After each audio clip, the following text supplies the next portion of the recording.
उपस्थित हूँ आप सबके सामने। आज इनकी कुंडली लेकर के आया हूँ। इनका नाम है ऐश्वर्य और ये हैं ठाणे, मुंबई से।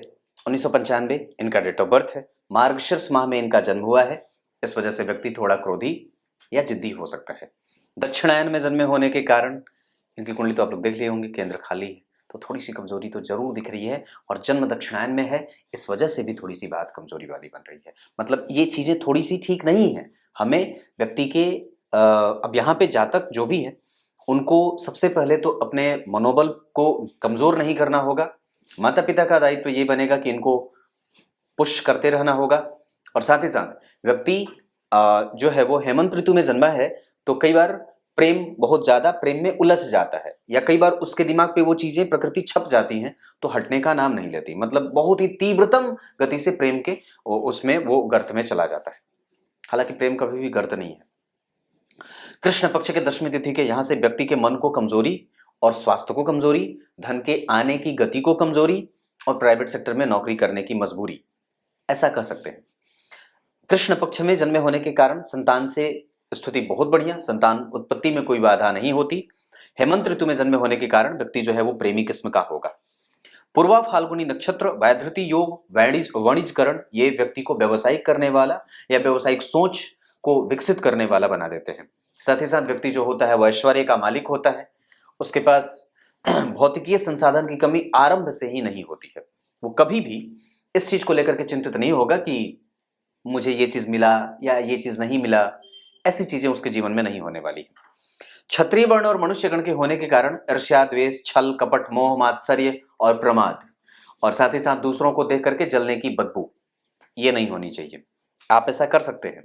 आप ही से बात कर रहा हूं मैं, जिनकी कुंडली। अब आइए मैं आपको इनकी कुंडली से आपका परिचय कराता हूं। पंचांग में थोड़ी कमजोरी है और इस वजह से व्यक्ति को सबसे पहले अपने सतही क्षेत्र पे काम करना होगा। मतलब यह है कहने का कि आप अपने आप को बेहतर बनाइए। मतलब यह है कहने का कि आप अपने ऊपर काम करिए।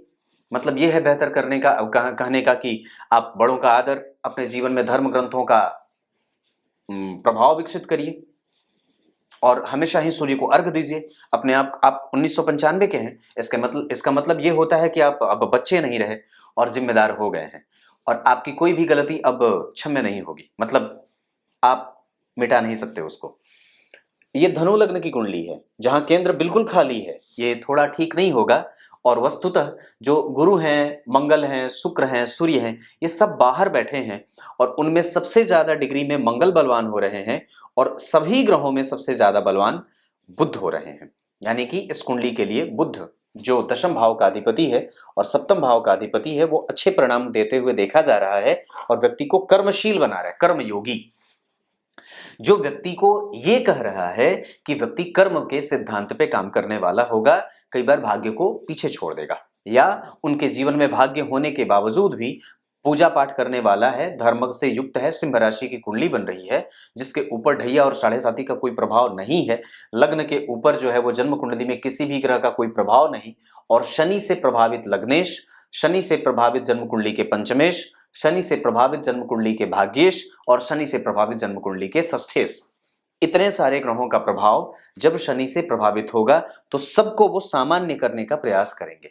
क्यों? क्योंकि खुद धनु लग्न की कुंडली में शनि जो होते हैं वो सामान्य होते हैं। इस कारण से व्यक्ति के जीवन में जहां उसका स्वास्थ्य थोड़ा बहुत परेशान हो सकता है, जहां उसका भाग्य थोड़ा बहुत मंद हो सकता है, जहां उसका ऐश्वर्य थोड़ा बहुत कमजोर हो सकता है, जहां उसका सुख या जहां उसका पराक्रम ये थोड़े थोड़े थोड़े थोड़े कमजोर से दिख रहे हैं, ये शनि के प्रभाव के कारण। पर मजबूती जो है वो अलग तरीके की है। व्यक्ति बुद्धिमान है और अनुभवी बहुत ज्यादा। मतलब हो सकता है कि कई बार व्यक्ति जो है वो किसी के कहे में ना रहे, अपने मन की और अपनी मर्जी का मालिक होने वाला होता है। जहां जन्म कुंडली के पंचम भाव के अधिपति का 12वें स्वग्रही व्यक्ति को क्रोधी, उन्मादी और क्रोध में आए तो कुछ भी कर दे उसको पता भी ना चले और जिद्दी, हठी, गुस्सैल भी बना देते हैं और व्यक्ति के दिए हुए पैसे देर से लौटने का नाम लेते हैं, वो तुरंत नहीं लौटते और वस्तुतः उसके लिए उसको कई बार मशक्कत भी करनी पड़ती है। सबसे पहले सूर्य जिस नक्षत्र में बैठे हैं उस नक्षत्र का नाम विशाखा, जिसके अधिपति गुरु स्वयं होते हैं और वहां वो उसके साथ बैठ करके व्यक्ति के अंदर भौतिकीय तत्वों के प्रति आकर्षण ज्यादा और आध्यात्मिक तत्वों के प्रति आकर्षण थोड़ा कम सा दिख सकता है। और वस्तुतः व्यक्ति पूजा पाठी है, पर वो अभी निरंतर नहीं कर रहा है या उसमें निरंतरता नहीं है। और वो एक बात और भी है कि उसके पास अंक थोड़े कम मिलते हैं, या हो सकता है कि वो जितनी मेहनत करता हो उसकी मशक्कत उतनी रंग ना लाती हो सकता है मैट्रिक क्लास में या इंटर की क्लास में या फिर ग्रेजुएशन में थोड़े अंक कम मिले, जितनी करी हो व्यक्ति उतना नहीं मिलता, क्योंकि मंगल 12 में है, इस वजह से ये बात बनती है। चंद्रमा जन्म कुंडली में पूर्वा फाल्गुनी, ये बहुत अच्छी बात, जहां शुक्र जन्म कुंडली में 12 में बैठ करके व्यक्ति के प्रभाव, व्यक्ति के स्वभाव, व्यक्ति के स्वास्थ्य और व्यक्ति के व्यय को दूसरों के ऊपर खर्च करने वाला बना रहे हैं, वहीं दाम्पत्य और सुंदर पति पत्नी का मालिक भी बना रहे हैं। साथ ही साथ व्यक्ति को ऐश्वर्य की कमी यहां नहीं होते हुए देख रहा हूं। मतलब व्यक्ति के जीवन में शुक्र की दशा में, व्यक्ति के जीवन में चंद्रमा की दशा में, व्यक्ति के जीवन में सूर्य की दशा में सुख और संसाधन की वृद्धि और भाग्य का लाभ, भवन वाहन का सुख प्राप्त कर सकता है। मंगल ज्येष्ठा नक्षत्र में, जिसके कारण कि बुध जो है वो जन्म कुंडली में दशम भाव के अधिपति होकर के महाभाग्यशाली और महाधनी योग लगा करके पंचम भाव को देखने के कारण व्यक्ति के पास उसकी बुद्धिमता और उसकी चपलता के कारण व्यक्ति सब कुछ भोगने के लिए आतुर रहता है और दरअसल थोड़ा चपल चंचल चालाक भी होता है। क्यों ऐसा? क्योंकि बुध के ठीक आगे 4 ग्रह जब बैठेंगे और बुध से ठीक 5वें घर में जब शनि स्वग्रही होकर के व्यक्ति को पराक्रमी बनाएंगे तो उसका यश भी उसे मिल जाएगा। थोड़ा विलंब संभव है, क्योंकि वस्तुतः एक बात जो मैं देख रहा हूं कि मंगल 12 में है, तो कई बार व्यक्ति को कई बार लोग मजाक उड़ाते हैं। आरंभ में होता है कि जब आप कुछ नहीं होते तो कुछ लोग आपका मजाक उड़ाएंगे, पर जब आप कई बार बन जाएंगे तो फिर वही लोग आपके सामने नतमस्तक भी हो जाते हैं। ये स्थिति 12वें के मंगल के कारण होगी। और मंगल चूंकि व्यक्ति को तकनीक का जानकार और व्यक्ति के पास कम्युनिकेशन को बहुत ही अच्छा बनाने वाला और साम्रांत बना रहे हैं, गंभीरता दे रहे हैं। ऐसा क्यों? क्योंकि चंद्रमा के ऊपर शनि का प्रभाव है और इस वजह से व्यक्ति जहां गंभीरतम स्थिति को करके प्राप्त करके अपने छोटे से छोटे काम को और बड़े से बड़े काम को यूं कर देता है और किसी को कानो कान खबर तक नहीं लगती है। मतलब आपके पास ये गुण है कि आप अपनी बात पचा सकते हो, और छुप करके प्रायः जो है वो व्यक्ति पाप करने वाला होता है। वो सामने से समाज में कभी कोई भी उसको ये जान नहीं पाएगा कि ये व्यक्ति इतना शातिर है या व्यक्ति इतना ऐसा है। ये क्यों? क्योंकि चंद्रमा के ऊपर जब शनि का प्रभाव पड़ जाता है तो वो व्यक्ति को दार्शनिक, वो व्यक्ति को मेहनती, वो व्यक्ति को स्वभावतया मीठे स्वभाव का और गंभीर स्वभाव का, और कभी कभी शनि की दशा में निष्ठुरता भी देने वाले हो जाते हैं। इसी धनु लग्न की कुंडली के लिए जब धनु लग्न बनेगा लग्न में, और लग्न के अधिपति 12वें पंचमेश और 9वें भाव के अधिपति गुरु और सूर्य के साथ जब बैठेंगे तो व्यक्ति को वैसे भी बहुत ही अच्छी तरीके से आध्यात्मिकता का लाभ देने वाले बन जाएंगे। उसके उपरांत एक प्रभाव और भी देखने को मिलेगा कि जहां लग्न के अधिपति जो बुध लग्नेश गुरु बैठे हैं, वो व्यक्ति के अंदर नारायण का भक्त, अपने से बड़ों का आशीर्वाद प्राप्त करने वाला और व्यक्ति को कुंठित न रहने वाला, साथ ही साथ आत्मबल का मजबूती रखने वाला, और उसके पास कई बार दूसरों के लिए खर्च करने के लिए पैसे तो होते हैं पर वो कभी भी अपने ऊपर खर्च करने से संकोच करता है। ऐसी स्थितियां भी बनेंगी। जब जन्म कुंडली में गुरु का प्रभाव 12वें जाएगा तो व्यक्ति के व्यक्तित्व, व्यक्ति के स्वास्थ्य और व्यक्ति के स्वभाव को, साथ ही साथ व्यक्ति के प्रभाव पेट आदि की बीमारियों को उत्पन्न करने वाला भी हो जाएगा। जब जन्म कुंडली में गुरु के बाद शुक्र जब ज्येष्ठा नक्षत्र में बैठेंगे तो व्यक्ति के पास कई बार कई तरीके की एक्टिविटीज और कई तरीके की प्रतिक्रिया करने वाली एक अलग तरीके की संपन्नता भी दिखने लगती है। शुक्र जब बुध के नक्षत्र में बैठेंगे तो व्यक्ति के पास क्रिएशन हो जाएगा, वो कर्म क्षेत्र को लेकर के बहुत ही ज्यादा अनुभवी हो जाएगा। उसके पास जब शनि की दृष्टि प्राप्त करेगा वो शुक्र, तो वैसी स्थिति में उसके प्रभावों में अलग तरीके का धन भी जुड़ जाता है, क्योंकि धनेश 12वें भाव को देखेंगे, पर अगर शुक्र को देखेंगे वहां पे उतने सारे ग्रह बैठे जरूर हैं, पर वस्तुतः वहां पे सबसे ज्यादा बलवान जो ग्रह हो रहा है वो आपकी कुंडली में वहां शुक्र ही हो रहे हैं। इसी वजह से मैं शुक्र पे ज्यादा चर्चा कर रहा था। क्योंकि शुक्र 12वें भाव में और शनि की दृष्टि 12वें भाव में व्यक्ति को बैरागी बनाने का काम करेगी। साथ ही साथ उसमें एक बात और भी देखने को मिले कि जब शनि की दशा आए तो व्यक्ति विवाह से, व्यक्ति परिवार से, व्यक्ति जो है वो समाज से अपने आप को काटना, तोड़ना या हटाना चाहता है। साथ ही ये सारी चीजें मैं घटित होते देख रहा हूं, मतलब ये चीजें हो सकती हैं, इस पे आपको देखने की बारी है।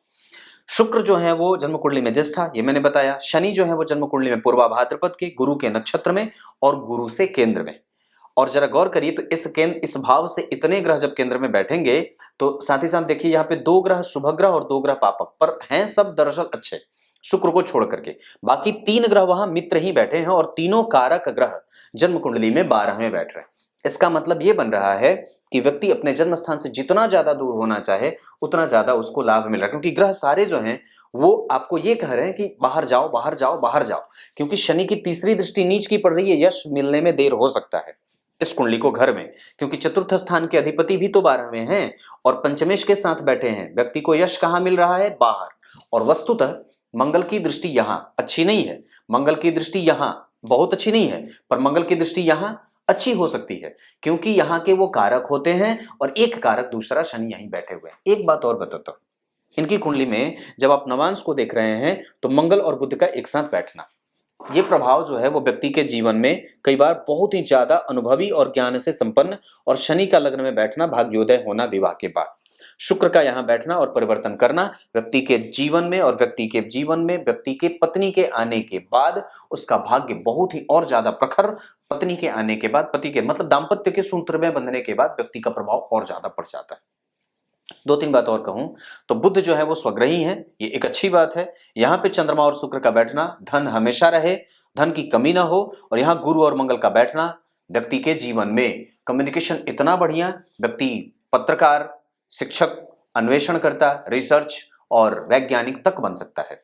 वैसे एक बात और बता दूं तो इनकी कुंडली में शनि का यहाँ उच्च का होना कर्म क्षेत्र को लेकर के माता पिता को कभी भी चिंतित होने की कोई आवश्यकता नहीं है, मैं इसकी गारंटी दे सकता हूं।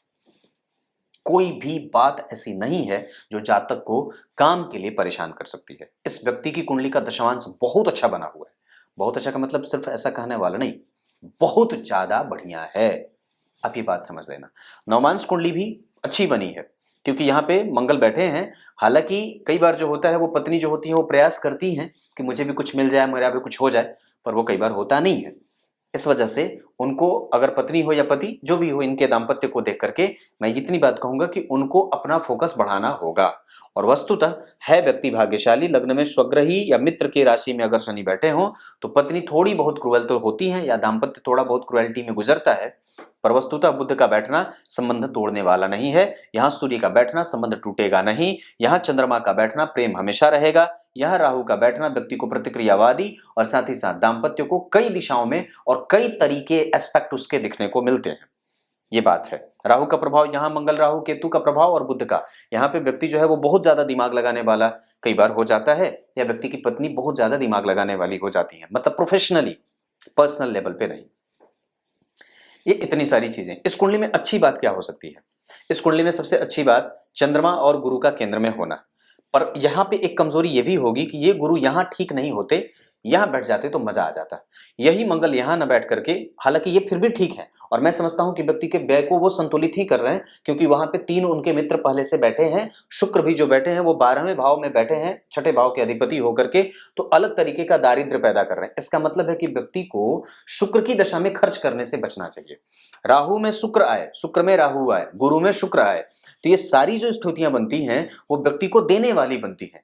पर व्यय मंगल की दशा में, राहु की दशा में व्यय भी होगा और आएगा भी, बचाने का प्रयास करना होगा। अभी आपकी कुंडली में मंगल की दशा चल रही है, इसका मतलब है कि पंचमेश स्वग्रह, बाहर निकलिए, काम करिए और जितना ज्यादा हो सके मेहनत करिए, क्योंकि आपकी कुंडली में मंगल का प्रभाव है। और मैं समझता हूं कि शनि मंगल देख रहे हैं, अपनी कंपनी को बिगाड़ना नहीं होगा, गलत लोगों की संगति में ना जाइए, परखिए, क्योंकि आपकी कुंडली में चतुर्थ स्थान के अधिपति 12वें बैठे हैं और 12वें भाव में छठे स्थान के अधिपति भी बैठे हैं। ये नौकरी का योग अलग विकसित करता है।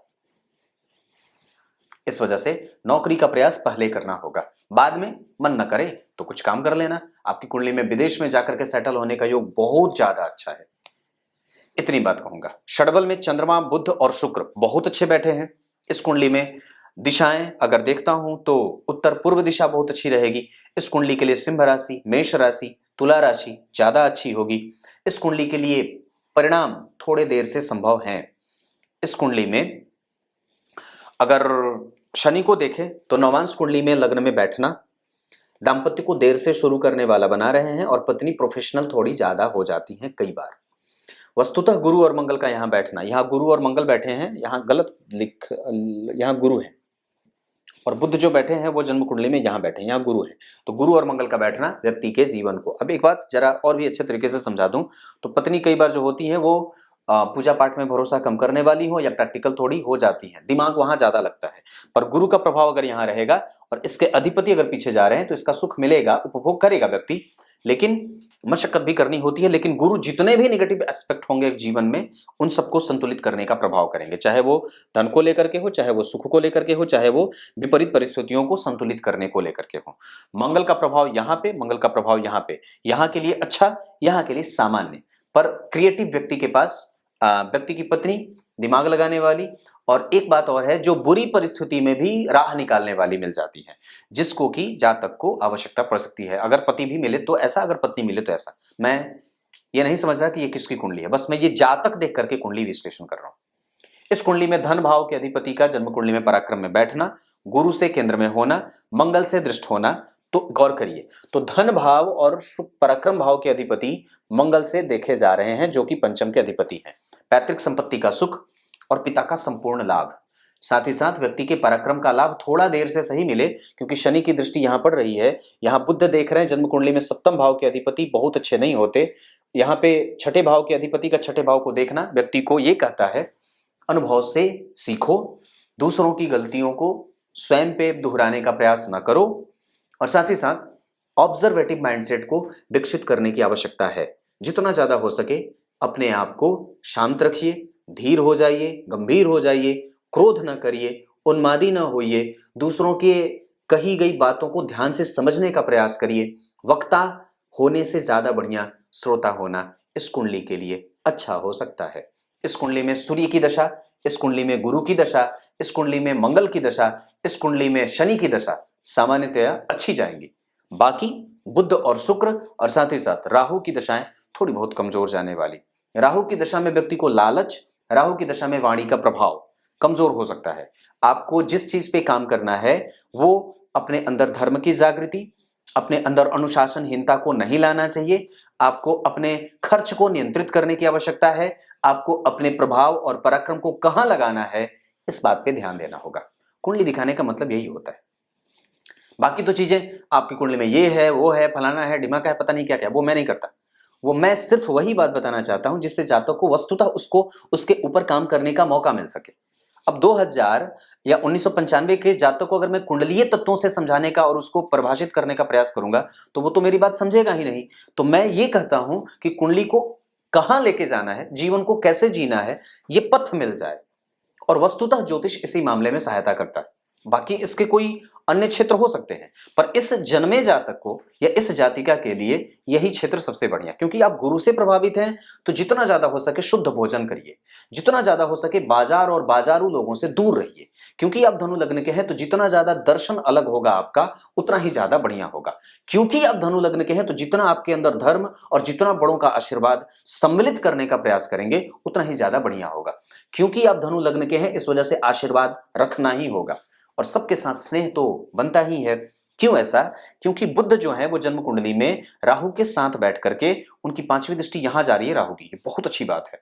राहु की दृष्टि यहां थोड़ी कमजोर, राहु की दृष्टि यहां बहुत अच्छी, यानी कि दाम्पत्य भाव के अधिपति के साथ और सप्तम और दशम भाव के अधिपति के साथ अगर राहु बैठेंगे तो व्यक्ति को राहु की दशा में अलग तरीके का प्रकोप और प्रभाव दोनों मिलता है। राहु जो है वो 2 डिग्री के हैं, थोड़े कमजोर जरूर हैं, इस वजह से उनकी दशा में कोई भी नया काम करने से बचना चाहिए, किसी को देने से बचना चाहिए, नया पार्टनर बनाने से बचना चाहिए। वैसे आपकी कुंडली में पार्टनर के साथ काम करना लाभदायक है, नुकसानदायक नहीं है। आपकी कुंडली में सिंह राशि के लोग, आपकी कुंडली में वृश्चिक राशि के लोग, मिथुन राशि के लोग, मेष राशि के लोग अच्छे होंगे। आपकी कुंडली के लिए गुरुवार का दिन और सत्यनारायण भगवान की कथा, एकादशी का व्रत, सूर्य को अर्घ्य, सूर्य के मंत्रों का जप, ओम आदित्याय नमः, और शहद हल्दी का प्रयोग भोजन में ज्यादा, और साथ ही साथ इस कुंडली के आधार पर नियमबद्ध होकर के जीना बहुत अच्छा रहेगा। दर्शन को पढ़िए, कर्म योग, भक्ति योग, ज्ञान योग, इन सब चीजों को अपने जीवन में लगाने का और लाने का प्रयास करिए। बस इतनी सी बात है। सोचा आपको बता दूं। दशाओं के क्रम में अगर मैं बात करूंगा तो इस कुंडली में जो दशा बीतेगी वो भाग्य भाव के अधिपति की, यानी कि सूर्य की जो दशा चल रही है वो मृत प्राय है, यानी कि उसके प्रभाव में कमजोरी होगी तो व्यक्ति इरिटेटिव माइंडसेट का हो सकता है। यानी कि जब सूर्य की दशा होगी तो व्यक्ति स्थापित तो खुद को करता है या स्थापित तो हो जाता है, पहचान उसकी बन जाती है, पहचान और बहुत ही समाज में उसका नाम हो जाता है, लेकिन वो स्वयं ही थोड़ा व्यस्त हो जाए या थोड़ा झुंझलाहट व्यक्ति को देखने को मिलता है, व्यक्ति के स्वभाव में मिल जाती है। चंद्रमा ठीक है, संतुलित नहीं है, हालांकि वो अस्तमेश होते हैं, लेकिन सूर्य और चंद्रमा को अस्तम का दोष नहीं लगता, पर वो बैठे हैं 12वें भाग्य भाव में। इस वजह से कई बार वो थोड़े बहुत कमजोरीपन के साथ आएंगे, क्योंकि शनि का प्रभाव रहेगा तो उसको समतुल्य या संतुलन में रखने में उनको मशक्कत भी करनी पड़ती है, या व्यक्ति के अंदर एक अलग तरीके का गांभीर्य भी देखा जाता है, जहां पे व्यक्ति मानसिक रूप से कई बार असंतुलित महसूस करता है। मंगल जो है वो जन्म कुंडली में 25% का परिणाम करेंगे, पराक्रम ज्यादा करना होगा। बुध जो है वो जन्म कुंडली में मृत प्राय है, वाणी पे प्रभाव और संयम दोनों रखना होगा। बुध के बाद अगर गुरु 25% का परिणाम, इसका मतलब है कि व्यक्ति को एक्टिविटी करनी होगी, व्यायाम करिए, सूर्य नमस्कार करिए, देवताओं के मंदिर का दर्शन करिए, बड़ों का आशीर्वाद प्राप्त करिए, गाय की सेवा करिए और गौशाला में किसी किसी दिन जरूर जाया करिए। आपकी कुंडली के हिसाब से शुक्र बहुत बढ़िया है, दाम्पत्य का सुख इस कुंडली में कमजोर नहीं है, संतान पक्ष आपकी कुंडली में कमजोर नहीं है, ये बात मैं कह सकता हूं। एक बात और भी कह दूंगा, शनि आपकी कुंडली में बहुत अच्छे हैं। क्यों? क्योंकि वो इस कुंडली के लिए अच्छे नहीं होते और मृत प्राय है। ऊपर से राहु की दृष्टि मित्र की पड़ रही है, इस वजह से राहु और शनि की दशाओं में थोड़ा बहुत संतुलन तो रहना चाहिए, लेकिन हाँ उस दौरान कोई भी नया काम करने से बच जाना चाहिए, और उस दौरान अगर कम पैसे पे भी नौकरी करनी पड़े तो कर लीजिएगा। ये बात इतनी सी बनी। अब इसको और भी अच्छे तरीके से समझने का प्रयास, ये तो कुंडली थी, चलिए मैंने आपको बता दिया, पर इस कुंडली में जो एक अच्छी बात है वो क्या हो सकती है? इस कुंडली में सबसे अच्छी जो बात है कि बुध ने जन्म कुंडली के पंचम को देखा है। राहु के साथ उनका जो निकटता में जाना देख रहा हूं वो थोड़ा कमजोर है, और वस्तुतः इस कुंडली में मंगल जो है वो जन्म कुंडली में, मैंने डिग्री वगैरह के हिसाब से बात करी अगर, तो 26 डिग्री के मंगल, 25 डिग्री के गुरु, 23 डिग्री के शुक्र और 0 डिग्री के सूर्य बन रहे हैं। इस वजह से इन ग्रहों की ऐसी स्थितियां बन रही है। शनि 24 डिग्री के हो जाएंगे तो मृत प्राय, ये मैंने बात कही। कहने का मतलब है कि धनेश मृत प्राय, इसका मतलब ये बनता है, और धन के कारक गुरु बल में थोड़े कमजोर और 12 में, इसका सीधा सा असर है कि व्यक्ति के जीवन को खर्च करने पर नियंत्रण रखना होगा। क्योंकि शुक्र अगर 12 में जाते हैं और राहु का प्रभाव आपकी कुंडली में या चंद्रमा का प्रभाव आपकी कुंडली में थोड़ा अस्त व्यस्त सा हो रहा है, इस कारण से व्यक्ति को सबसे पहले अपने गंभीर्य पे काम करना होगा। हालांकि वो व्यक्ति है बड़ा गंभीर, इसमें कोई संशय नहीं है, क्योंकि शनि की दृष्टि जो है वो लग्नेश को देख रही है, तो व्यक्ति के जीवन में थोड़ी सी गंभीरता और स्थिरता भी आएगी, और व्यक्ति प्रैक्टिकल भी होगा, और प्रैक्टिकल ही व्यक्ति जीता भी है। लेकिन धर्म और व्यक्ति के जीवन में बड़ों का आशीर्वाद, इनको कभी भी आपको छूना भी नहीं होगा। मतलब इनको कभी भी ऐसी वाणी नहीं बोलनी होगी, बड़ों का आशीर्वाद आपको हमेशा ही एकदम बिछ जाने की आवश्यकता है, और अपने जीवन में धर्म को शामिल करिए, क्योंकि धर्म है गुरु और वही है ज्ञान, और वस्तुतः वही आपको ये बताता है कि क्या सही है और क्या गलत। जब इस बात का आभान और आभास जीवन में कम होने लगे कि वस्तुतः सही क्या है और गलत क्या है, और व्यक्ति निर्वैर होकर के बढ़ता रहे, इसका मतलब है कि जरूर खुद पे काम करने की आवश्यकता है। निसंदेह मैं ये बात कह सकता हूं कि व्यक्ति को इस चीज पे ध्यान रखना होगा कि उसके लिए क्या गलत है और क्या सही है, क्योंकि जब ये ज्ञान नहीं रहे तो निसंदेह ये सूर्य 12 में जाकर के बड़े ही खराब हो जाते हैं। और मैंने 2 बातें हमेशा कही हैं, जिस व्यक्ति की कुंडली में गुरु और सूर्य 12 में हो, उस पर कभी कभी अगर थप्पड़ लगाने की बारी आए तो लगा देनी चाहिए, उसमें संकोच और संदेह नहीं करना चाहिए। अगर थप्पड़ लगाने की उम्र सीमा को व्यक्ति पार कर चुका है तो चपत डांट से या व्यक्ति को थोड़ी बहुत कभी कभी कड़वे शब्द भी बोल देने चाहिए, उसमें कभी भी संकोच नहीं करना चाहिए। विशेषतया इस कुंडली में मैं पिता को जो देख रहा हूं वो लाड लडाते ज्यादा देख रहा हूं। माता जो है वो अनुशासित व्यक्ति को कर सकती हैं और वो अनुशासन का पाठ पढ़ा सकती हैं। कुछ इसी तरीके से आज के कार्यक्रम का समापन करते हैं। इनकी कुंडली अच्छी है पर पंचम भाव थोड़ा कमजोर है, इस वजह से बजरंग बली की पूजा ज्यादा करनी चाहिए।